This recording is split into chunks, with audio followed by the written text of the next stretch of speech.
Namaste, guys. Phoenix here. I'm working through some energy today. Um, it came in this morning, and I noticed it last night.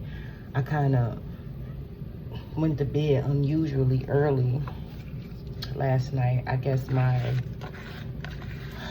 body was preparing me for that. Whatever shift I'm going through, it hasn't quite completed yet. And so I wanted to come on here and kind of like tell you all what it's about. Maybe you are experiencing it also. I pulled cards on it, and I usually get a bunch of cards, but I only got 3 cards. So I got 2 cards in the bottom of the deck energy. And so the first card was Echinacea, your destiny. And so your destiny is just not one thing. Your destiny is for you. Your destiny is a whole lot of things, okay? Your destiny is for you to heal yourself, to heal certain challenges in your life. Your destiny is for you to overcome certain things in your life. Your destiny is for you to become who you are meant to become. But in order for you to become who you are meant to become, you have to heal these parts of you, right? And so your destiny is to heal things, many things. It's not just one thing, right? And so I hope you all understand that. Like, it's like you heal these things within you, not outside of you. Within you is how you achieve true change in your physical reality, okay? And so we have rebirth. And I said, I think it's because I drank that passion flower herbal tea. I make different teas for healing. And this passion flower tea was like deep emotional healing, okay? And so you have to release some things emotionally. I'm sure you all know that. Things that you may be carrying on to that you don't even know about. And so we have breakthrough, a fiery, innovative ways to see the truth. And so that's why, you know, it has been lingering, this energy in my field. And I'm trying to work through it, but it's a little heavy. I just got out of the shower, hoping that that will help shift my energy. But when I woke up this morning, I saw the TV show Grownish. And then I heard the song No Pain by Betty Wright. You know the song No Pain, No Gain, No Pain. And because it was such an old song, that allowed me to know that this was during an era, ancestor also, during an era where we were raised to keep pushing, okay? To dust it, like when we fall down, dust it off, just keep going. You know, don't tend to our wounds, don't tend to the hurt, because we didn't grow up seeing this. I didn't grow up seeing it. I grew up seeing my mom keep going. When she had a problem, sometimes she wouldn't let nobody know. And we would know a lot of times that, you know, what was going on with her until it was like it was too late or it was the last minute. And I grew up seeing that. I grew up seeing my sisters, you know, striving to be the best that they can. My mom passed away when I was 13, so I didn't have that mother role model. I had a caregiver, which were my older sisters, and they were doing for us the best that they could, you know, providing for the younger siblings the best that they could after my mom passed away. And so I grew up, you know, seeing them provide from the way that they were taught how to provide, and that's how I learned how to provide. And so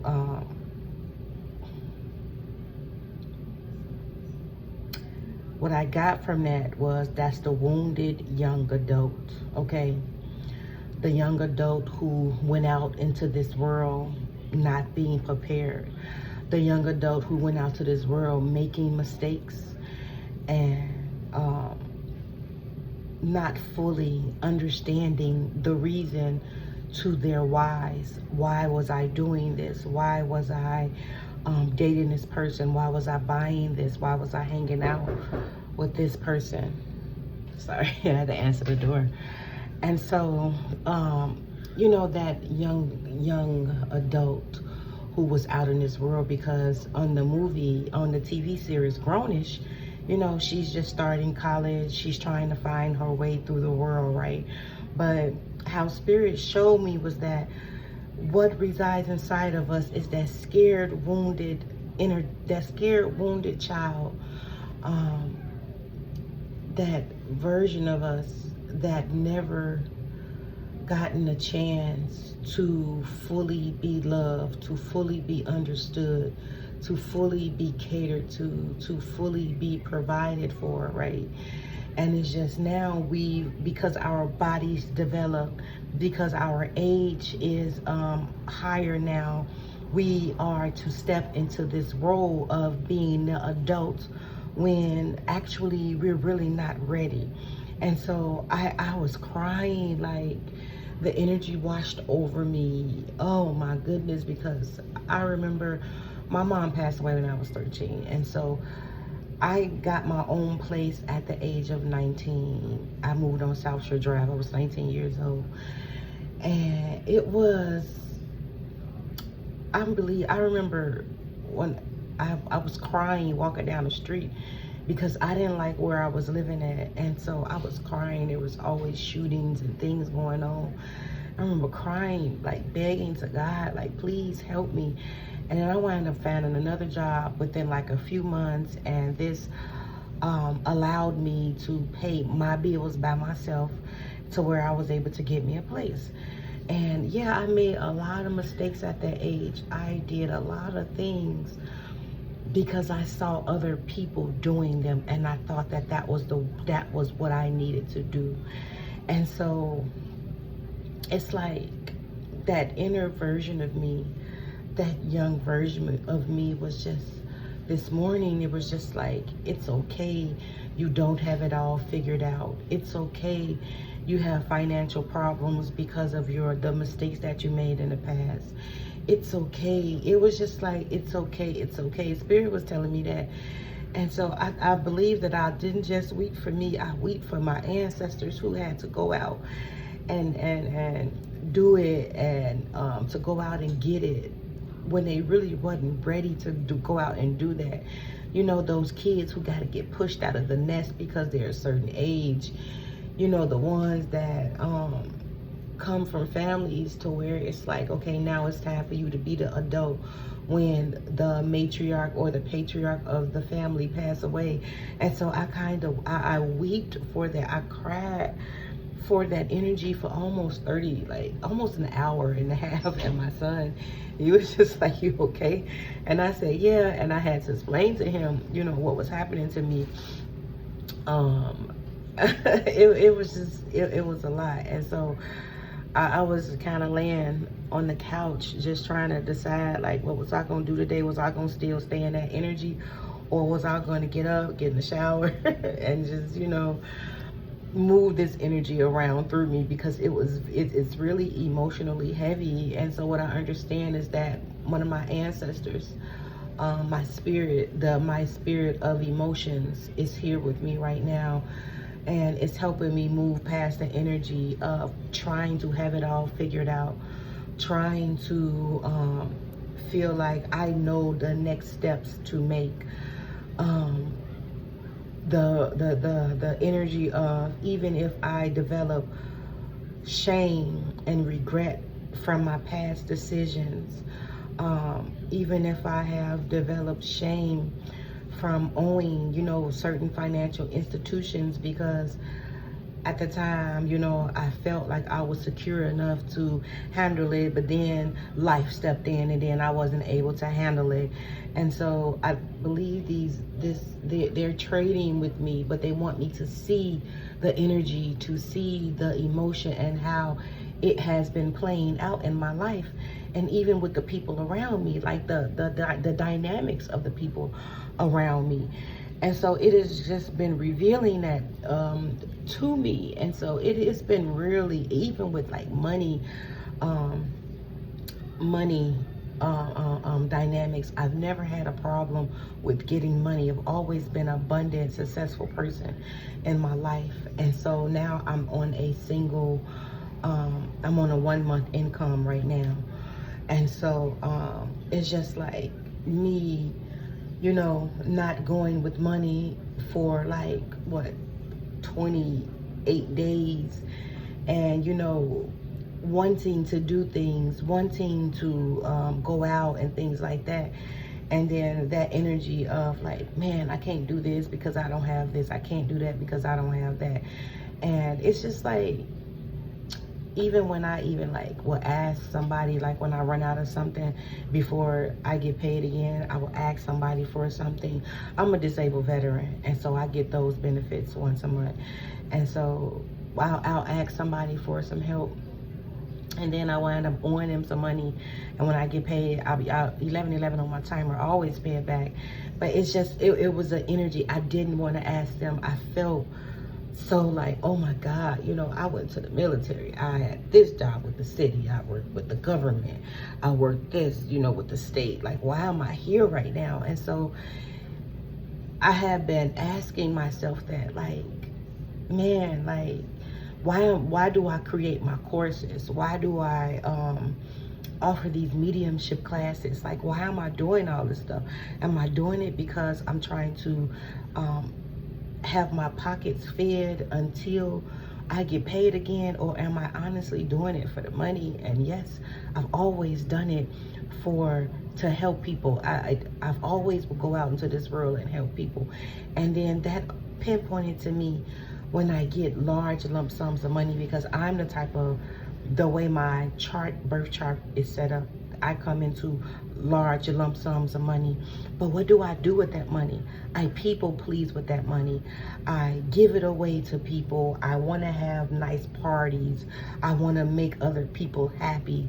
I pay other people bills. And, you know, it's just like, I don't put myself first. And even when I get paid, I pay my bills first. I pay back the people I owe first. I never do things for myself first. And then I feel like, okay, whatever is left, I'll do whatever it needs to do for me. And it's like, I've always like put myself last, and it had been showing me that.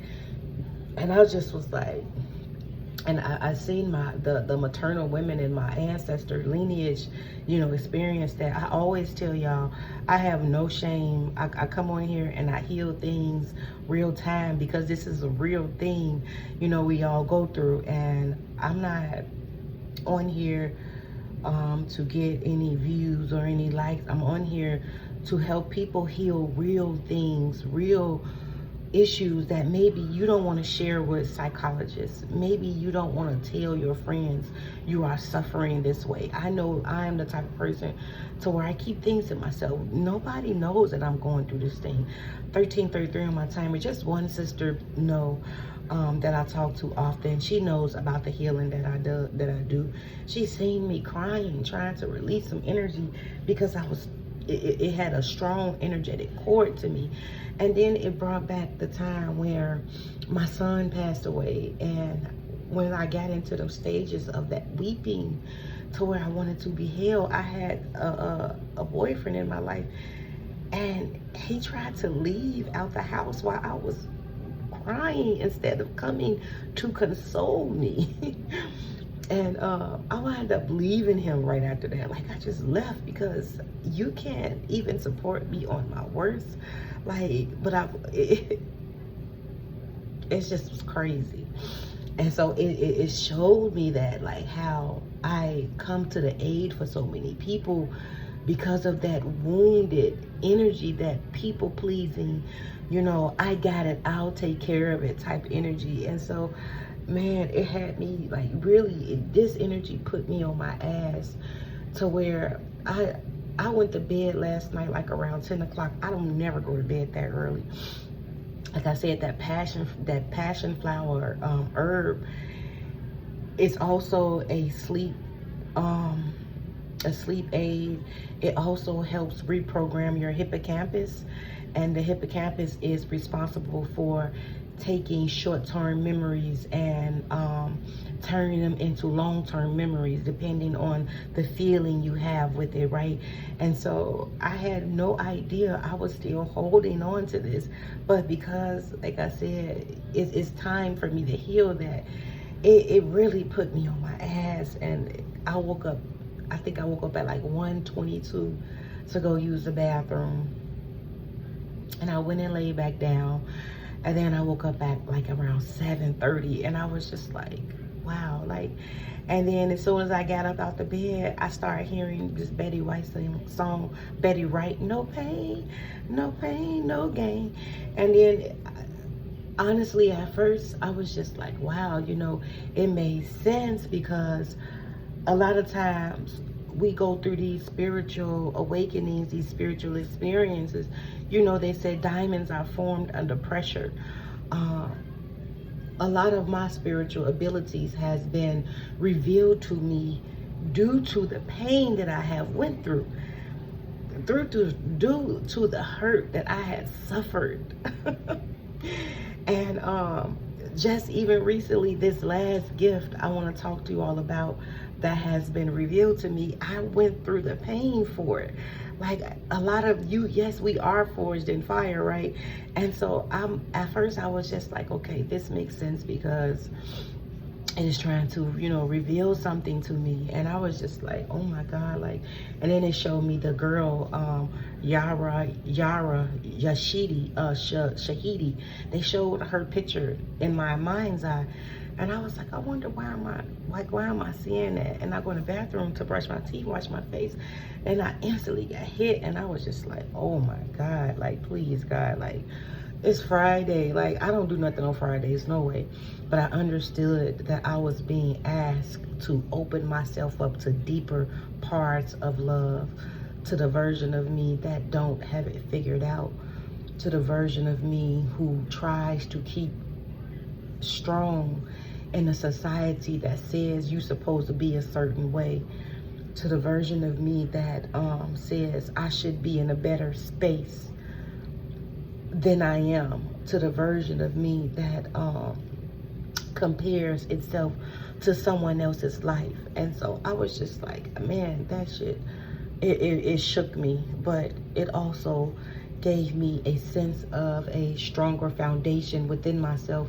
It allowed me to open up a space of healing for that version of me, for that younger child, you know, because when you think negatively about yourself, you're not hurting, you're hurting yourself, okay, your physical self, but you are more hurting that inner child, right? Because the inner child is the personality of the soul.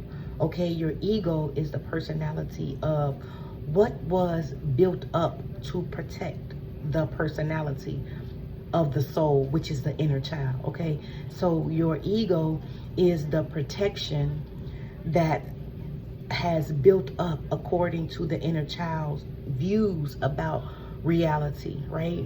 And so it forms a shell, which is the ego, right? And so your soul self is its personality is the inner child, okay? And so man, spirit, it's just it was really something that I experienced this morning. And so I wrote some things down, man, that false independence, you know, that I'm a independent black woman, or I'm an independent man, you know, I gotta be a certain type of way to provide, you know, to where we beating down on ourselves. That's what I'm trying to say. Like, how hard we are on ourselves when we cannot provide something for our children, to when we can't you know, pay a bill or pay back some type of company. We beat ourselves the F down. And it's just like, man, like, don't you think we've done that enough to ourselves? And that's something that was coming up. It was really heartbreaking for me this morning. And I just kind of got back in the bed and just kind of like Oh my goodness. But that is like the deepness of the healing that healing goes, especially when you are an empathetic healer, and you are here to heal the lineage, right? When you are here to heal the ancestors. You know, I almost didn't want to sit with it. I kept saying, nope, I'm finna watch TV. It kept coming up, and I was just like, nope. And then I was just like, oh my God. And then it was just like, you are great without, if your bills are not paid, you are great. If you can't provide something for someone, you are still great. You know, often too long we've grown up seeing our parents punish themselves because they can't give something to us. I used to see my mom like that. When she couldn't give us something, she would even make up stories to say that we were bad because she didn't have it to give to us. And I saw it. I seen it. I heard it in her, because I see beyond the illusion of things. I remember when we were kids, and we used to want to go to the circus, the Ringling Brothers Circus. And so it was 3 of us that was still in school, and my mom would say, I always wanted to go. The other ones didn't want to go. And I wanted to go. My mom would say, well, if y'all get good grades, y'all can go. I will go to school and work my ass off. And then I would come back home, and the report card got A's and B's. My mom was just like, nope, because the rest of them didn't get them. And I'm just be like, well, I can just go. I got the good grades. And mom was like, no, it wouldn't be fair to them. But I understood it's because she didn't really have the money.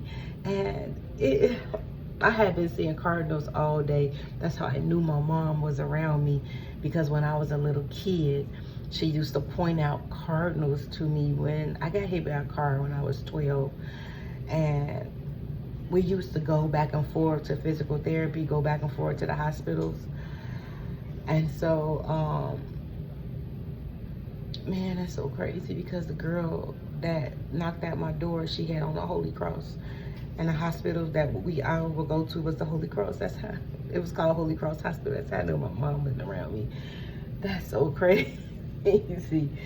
And so this morning I went for a walk, and I just was cardinals everywhere. And so I know my mom used to always point out cardinals to me. She was like, look, there's a cardinal, look, there's a cardinal. So that was our bond with each other. And the symphony, she would always buy me a symphony bar after the long, harsh physical therapies, because I broke my femur, and I got hit by a car, and it broke my left femur. And it never healed properly. Like, the surgeon didn't put a cast on it, he put immobilize on it. And because nobody was treating me like I was hurt or injured, I tried to walk like regular people, and I wound up slipping the bone, and the bone was sticking out of my leg to where it looked like I had rickets in one leg. I was bull-legged in one leg. And man, I had like 13 surgeries on this leg, and I died like the last surgery. So man, I'm just sitting with awareness with that energy, but with that version of me, I'm just sitting in awareness with it. And so it's just like, you know, that's how you heal a lot of your past versions of yourself. You bring awareness and understanding, because maybe it never got a chance to express how it felt. It never got a chance to understand itself. And so something else that came in, okay, and it says like, man, my guides, these star ancestors, was like trying to remind me of what I am. And they was like, they told me like the universe is like 13.8 billion years old. And they was like, that's how old you are. And I was like, what? And so I Googled how old the universe is and those stuff. That's how old the universe is. And then they gave me some other things. It said, don't be so hard on yourself. Okay? Love the version of you that didn't know what to do. Okay? And it said you are a child in a grown-up body. And then some other things that came through.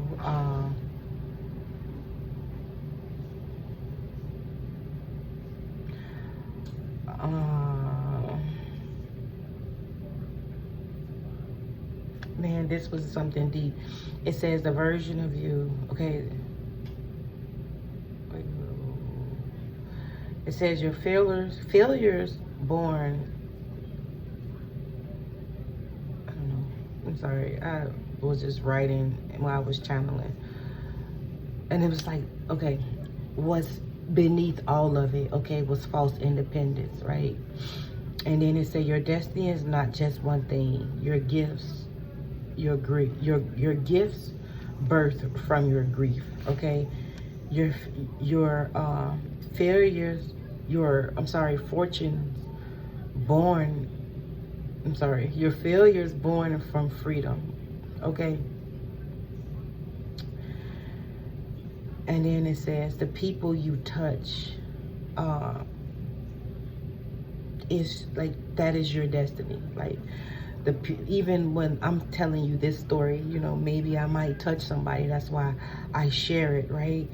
And it says the version of you that had to die in order to be reborn.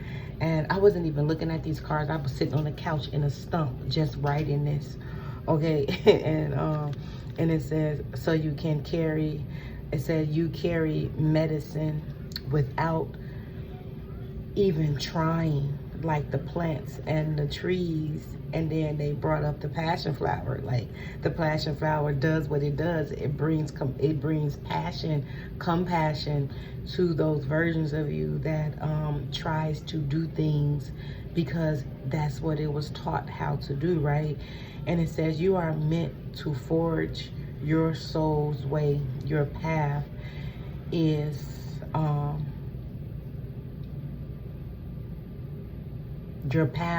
inwardly, so that it can manifest outwardly, right? You are meant to forge your soul's path inwardly so that it can manifest outwardly, right? And it said, and because we didn't know what we were doing, we suffered a lot of injustice because of us being naive. And it was like, but now Spirit is saying it's time for a rebirth of that clearing up of the old program, so you can trust now. And it's like Spirit is asking you to trust more. And so that's what it was asking me, like, can I trust that everything's going to be okay? Man, I suffered a lot of injustice because I was naive. A lot of people took advantage of me growing up in my childhood, you know, even in my young adult years. Yeah, that happened to me. And I just be like, dang, like, when I look back on it, I try and suck it up and be like, well, you know, I did this and I did that.